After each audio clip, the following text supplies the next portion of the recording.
Sejam todos muito bem-vindos a mais um vídeo do Categoria. Nesse vídeo eu vou falar um pouco sobre o ataque do Corinthians. Por que será que o ataque do Corinthians do Fábio Carille não está produzindo tanto nas últimas rodadas do Campeonato Brasileiro? Então eu separei aqui alguns lances das últimas 4 rodadas para a gente olhar de perto e tentar entender o que está acontecendo com o ataque do Timão.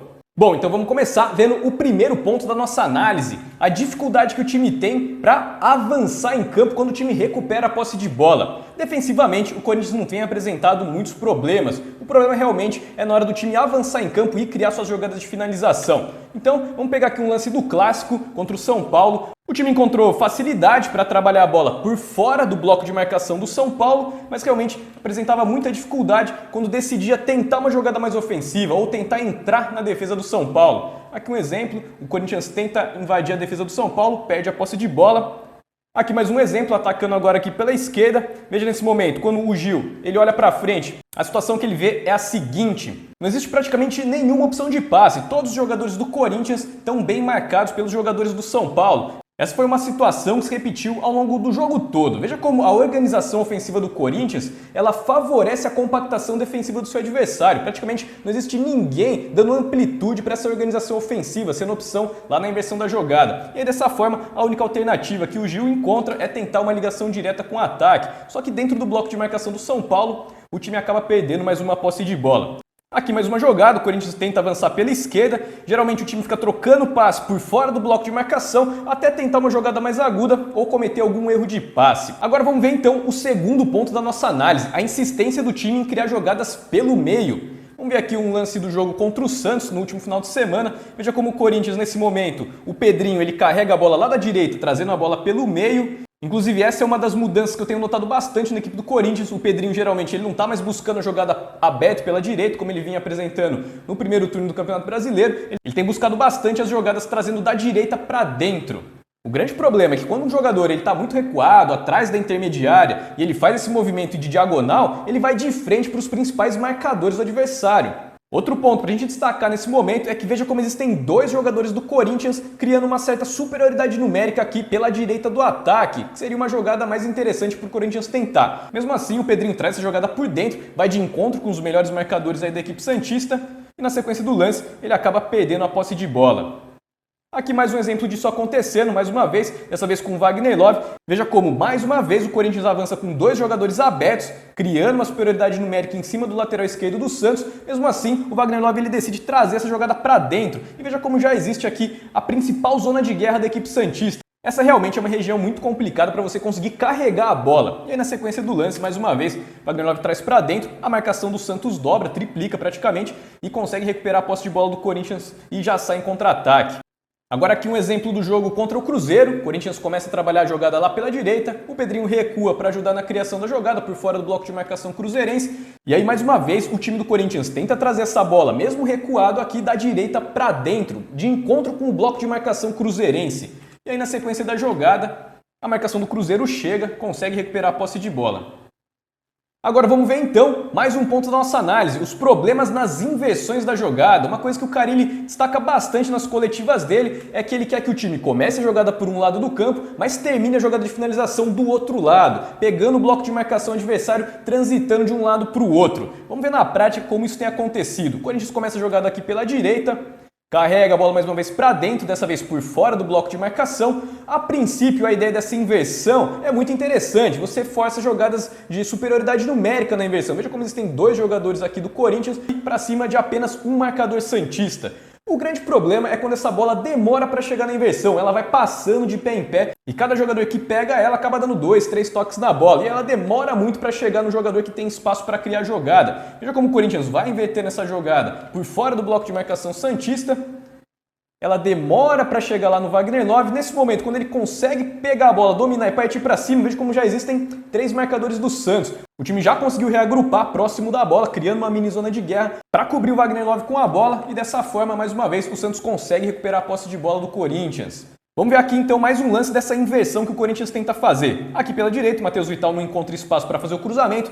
Ele recua, vai inverter a jogada, veja como o Corinthians demora para inverter essa jogada, a bola passa pelo Pedrinho e chega lá na esquerda. Nesse momento, veja como existem 4 marcadores santistas pressionando o jogador da bola. Isso tem acontecido bastante, geralmente quando o Corinthians consegue essa inversão, além dela demorar, o jogador que recebe na inversão, ele acaba ficando isolado, sem nenhuma opção de passe disponível. E aí vamos ver na sequência do lance o que acontece, a marcação santista chega e consegue recuperar a posse de bola.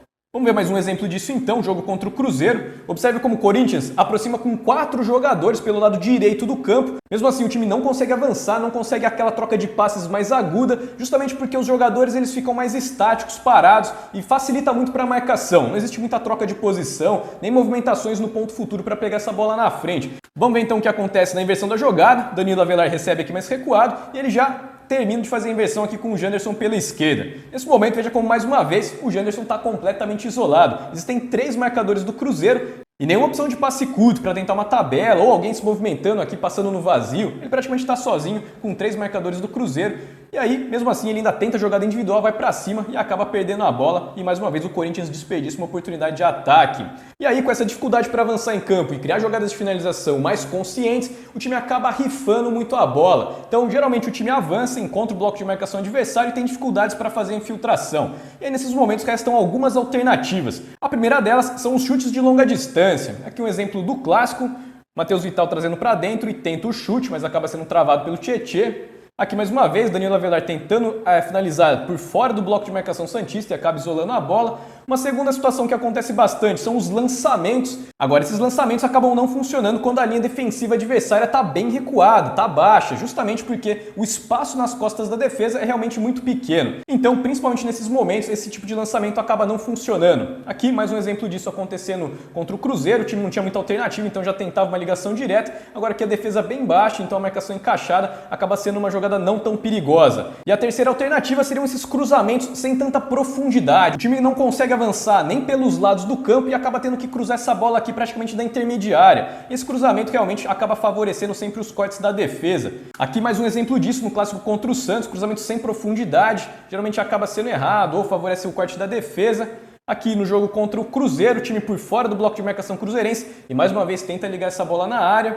Mais um exemplo disso, jogo contra o Cruzeiro, o Avelar tenta mais um cruzamento sem muita profundidade e acaba dando de graça para a defesa do Cruzeiro.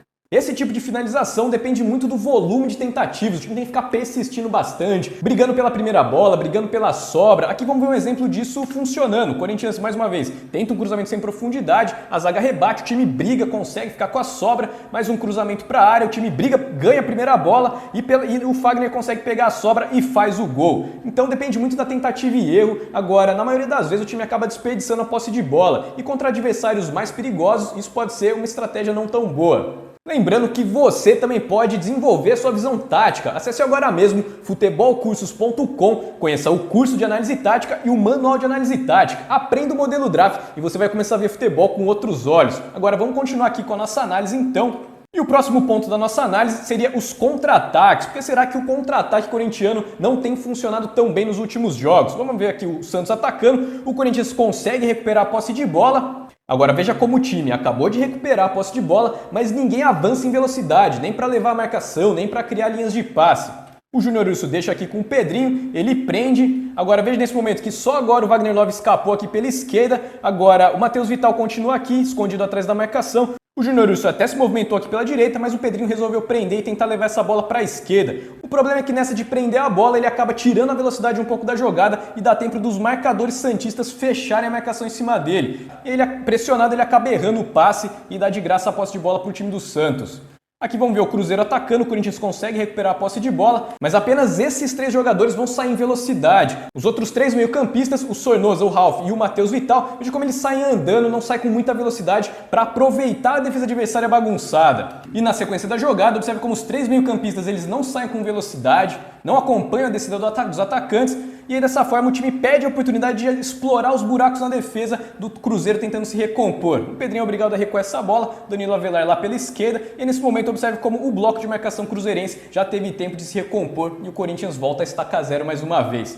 Aqui mais uma oportunidade de contra-ataque. Veja como o Cruzeiro tenta atacar pela esquerda, o Corinthians consegue recuperar a posse de bola, dessa vez com o Ralf, e aqui mais um problema fica bastante evidente no contra-ataque do Corinthians. Veja como o Ralf ele tem bastante campo para tentar avançar com essa bola dominada, para tentar atrair a marcação de algum jogador cruzeirense. Veja como a defesa do Cruzeiro nesse momento ela está recuando, é justamente o que acontece nas situações de contra-ataque, a defesa tende a recuar, correndo para trás.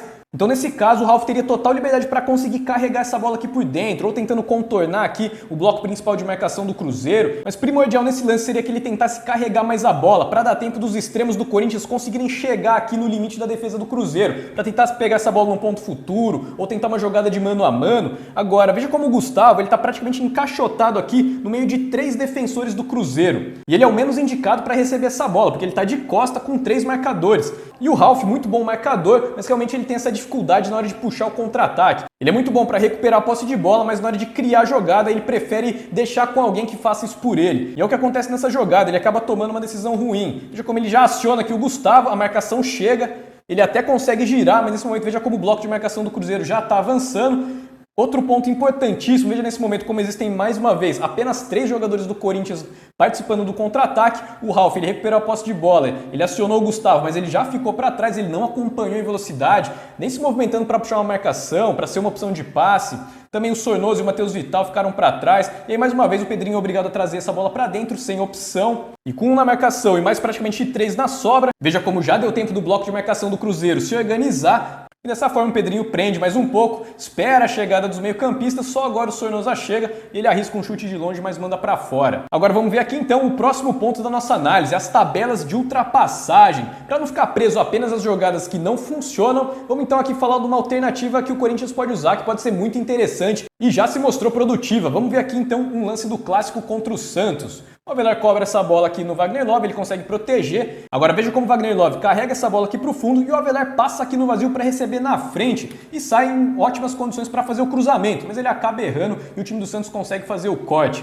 Vamos ver aqui então mais um exemplo do clássico, jogado aqui pela direita. Essas tabelas de ultrapassagem para pegar no ponto futuro, criadas pelos lados do campo, têm mostrado certa eficiência, pelo menos para o time conseguir espaço para um cruzamento mais consciente, não aquele cruzamento rifado totalmente aleatório que a gente acabou de ver. Então, mais uma vez, o time trabalha aqui uma tabela de ultrapassagem pela direita e consegue um cruzamento, mas mais uma vez o time do Santos consegue cortar. Agora, sem sombra de dúvidas, essa jogada funcionou bastante no jogo contra o Goiás. Veja aqui o time atacando pela esquerda, faz uma tabela de ultrapassagem aqui, Matheus Vital com o Janderson, ele consegue um cruzamento relativamente perigoso. E aqui a jogada do primeiro gol do Corinthians contra o Goiás. Veja como nasce de uma tabela de ultrapassagem no ponto futuro. Cruzamento para trás no Gustavo e o Janderson completa para o gol. Bom, pessoal, essa então foi a análise do ataque do Corinthians, alguns pontos do porquê o time não tem conseguido produzir tanto ofensivamente. Espero que vocês tenham gostado. Eu vou ficando por aqui. Grande abraço para todo mundo que me acompanha e até o próximo vídeo.